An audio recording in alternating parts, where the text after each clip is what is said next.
Cette activité 5 s'intitule « Dissipation de l'énergie thermique et structure du globe ».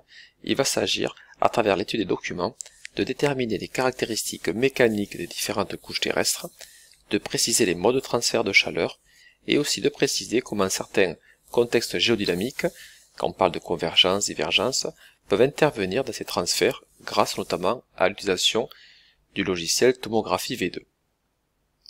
Pour commencer, intéressons-nous au premier document, qui ici montre les différentes enveloppes qui composent la Terre.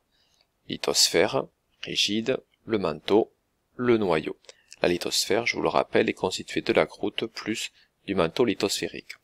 Ici, ce graphique sur le côté donne l'augmentation de la température en fonction de la profondeur.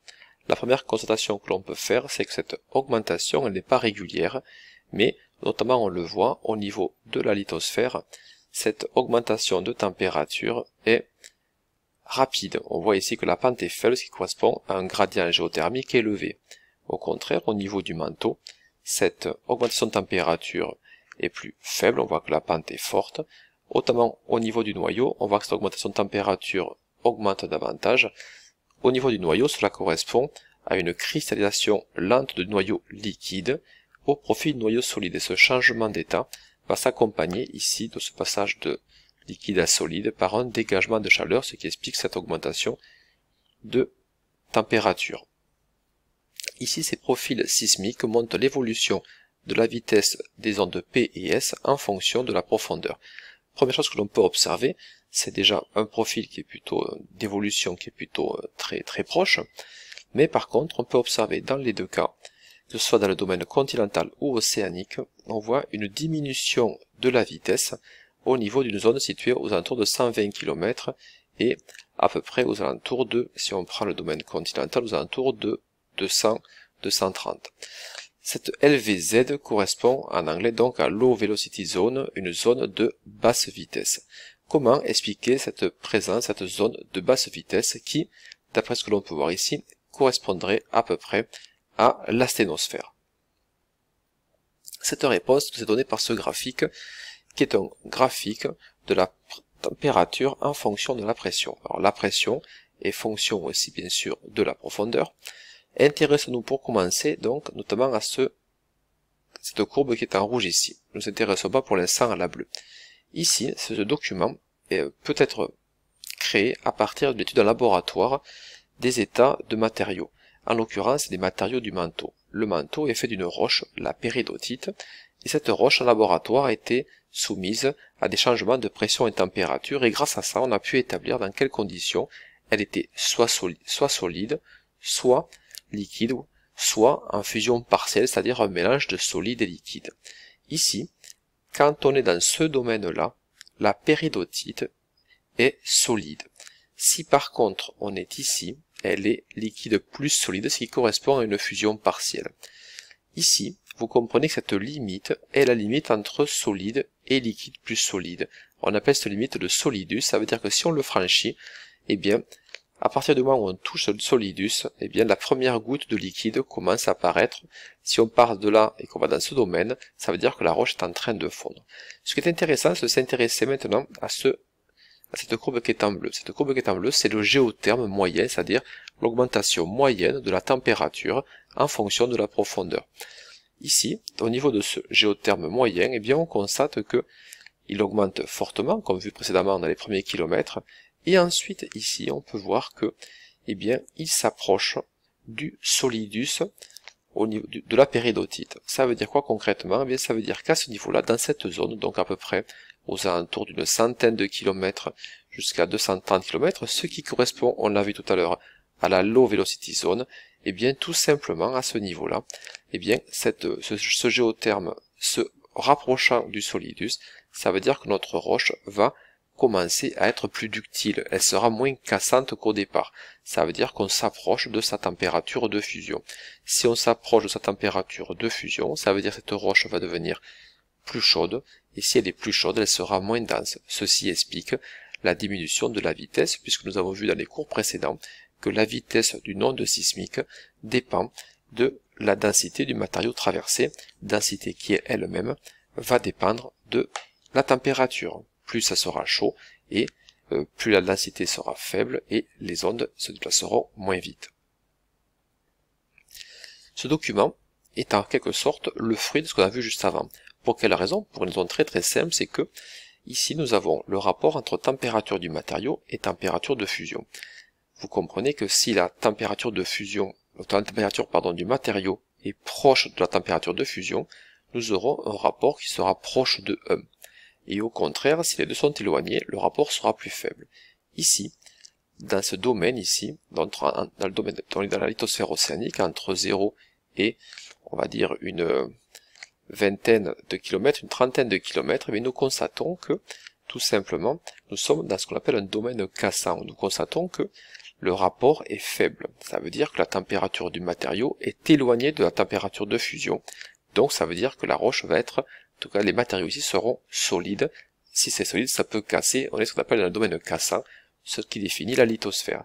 Ici au contraire, nous sommes dans ce qu'on appelle le domaine ductile. Pourquoi? Parce que le rapport se rapproche ici, se rapproche de 1, de 0,9, de 1, vous le voyez ici. Si ça, on se rapproche de 1, ça veut dire que la température du matériau s'approche de la température de fusion. Donc la roche n'est plus ici solide, elle commence à fondre, on est dans un domaine qu'on qualifie de ductile, voire très ductile. Ceci montre donc l'existence d'une couche, ici correspondant à la lithosphère solide, sur un manteau qui lui va être beaucoup plus ductile. Ici, une petite expérience qui va nous permettre de définir maintenant ici les différents types de transfert de chaleur qui existent au sein de la Terre. Tout d'abord, il y a deux modes d'évacuation de la chaleur qui existent. Un mode appelé la conduction, qui est un mécanisme de transfert de chaleur sans déplacement de matière.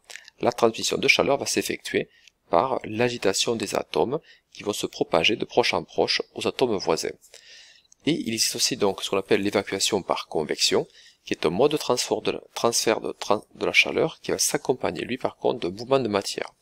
C'est le déplacement de la matière chaude dans un milieu plus froid qui va provoquer ce transfert de chaleur. Ceci peut être visualisé, en tout cas modélisé par cette expérience. Il nous faut une source de température qui est le thermoplongeur et deux sondes, une en surface et une qui va être placée en profondeur. Et ce thermoplongeur, il y a deux possibilités. Soit on chauffe par le haut, ce qui veut dire que progressivement, si on chauffe par le haut, l'eau qui est chaude va progressivement réchauffer les eaux qui vont être plus bas. Ou au contraire, donc là on va simuler la conduction dans ce premier cas, et au contraire on peut aussi placer ce thermoplongeur vers le bas, et là on va simuler le transfert par convection puisqu'on va chauffer par le bas, et donc ce qui va être chaud va remonter. Donc ici avec cette expérience, selon l'endroit où on place le thermoplongeur, soit on va simuler la conduction en chauffant par le haut, soit la convection en chauffant par le bas. Voici les valeurs obtenues, on peut en faire deux graphiques. Ici vous constatez que si on chauffe par le haut, donc si on simule une conduction, vous constatez que les températures de la sonde en surface et de la sonde au fond restent très différentes.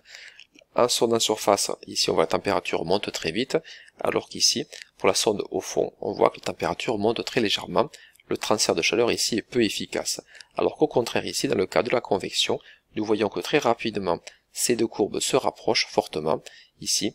Là au contraire, on constate que le transfert de chaleur de la sonde, puisque là on a chauffé par le bas, de la sonde du fond vers le haut, s'est fait très vite, puisque très rapidement on voit que ces températures sont quasiment équivalentes. Donc ici on peut conclure de cela que la convection est un mode de transfert de chaleur qui va être plus efficace que la conduction. Juste avant on a vu que la lithosphère était, elle, cassante, solide. La lithosphère fera des transferts de température, transferts thermiques, qui seront sous forme de conduction. Maintenant, nous allons nous intéresser au logiciel tomographie sismique, ce qui permettra de visualiser, en profondeur, ce qu'on appelle hétérogénéité thermique. Qu'est-ce que la tomographie sismique? La tomographie sismique, c'est un moyen d'étude qui permet de faire des coupes en profondeur dans le globe et de déduire des variations de température à partir d'anomalies de vitesse des ondes sismiques. Concrètement, on connaît une vitesse moyenne des ondes sismiques. Si la valeur mesurée est supérieure à cette valeur moyenne, cela veut dire que le milieu est plus dense, donc on a dit qu'il est plus froid. Si au contraire on mesure une vitesse plus faible que la moyenne, que la vitesse moyenne théorique, cela veut dire que le milieu est moins dense, donc on a déduit qu'il est plus chaud, et ainsi on peut faire des coupes en profondeur du globe et définir des zones qui sont chaudes et des zones qui sont froides. Prenons un exemple. Alors on peut déjà afficher par exemple les foyers sismiques, et on va tracer une première coupe. Ici par exemple, donc au niveau du nœud dorsal. Voici ce qu'on observe. On peut lisser pour avoir des couleurs peut-être un peu plus nettes, en faisant ici. Ici on constate donc la présence d'une zone rouge, qui correspond à une zone donc où la vitesse, la variation de vitesse est l'anomalie de vitesse est négative. Ça veut dire qu'on a une zone où la vitesse est plus faible, donc on a déduit que la zone est moins dense et donc plus chaude. Et ici au contraire une zone qui est plus froide. Déjà on peut voir que il y a des hétérogénéités thermiques au sein du manteau, puisque là nous sommes, vous le voyez ici, dans le manteau. Si maintenant on s'intéresse, là on est dans un contexte d'extension au niveau d'une dorsale, si maintenant on s'intéresse à un contexte de subduction, on refait une coupe tout de suite, ici au niveau de la cordillère des Andes, on observe ceci. Les petits points jaunes correspondent au foyer sismique. Là aussi, encore une fois, on voit que ce n'est pas homogène, on voit des hétérogénéités. Une zone ici chaude, ici on la voit à ce niveau-là aussi, et là ici on distingue comme une sorte de zone toute bleue. Ce que l'on voit ici en bleu correspond en fait au plongement d'une plaque plus froide ici. En fait, ce que l'on peut déduire de ça, c'est que ces zones qui sont chaudes vont remonter par convection et vont être à l'origine de mouvements au niveau du manteau. Voici ici des impressions d'écran à partir de ce logiciel, la zone de divergence qui montre bien ici une remontée chaude donc par convection au niveau du manteau, et au niveau de zone de subduction on a pu voir ce plongement d'une plaque. En fait, ceci va être animé par des mouvements de convection. Finalement, qu'est-ce que l'on peut conclure de tout ceci?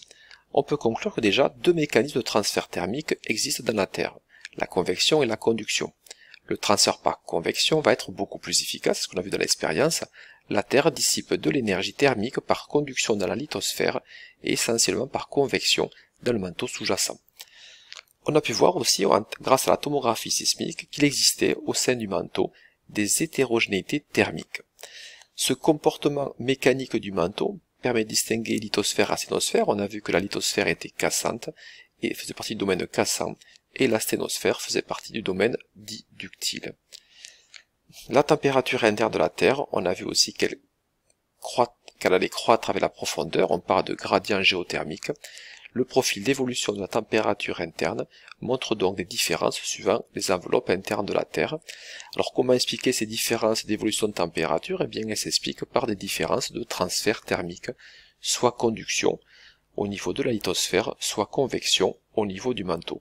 Le manteau terrestre va être animé de mouvements de convection, puisqu'il y a des déplacements de matière qui vont se faire en son sein, et ce mécanisme donc va être un mécanisme efficace de transfert thermique qui va notamment se caractériser, ce mécanisme de transfert, de mouvement, par aussi le mouvement des plaques lithosphériques.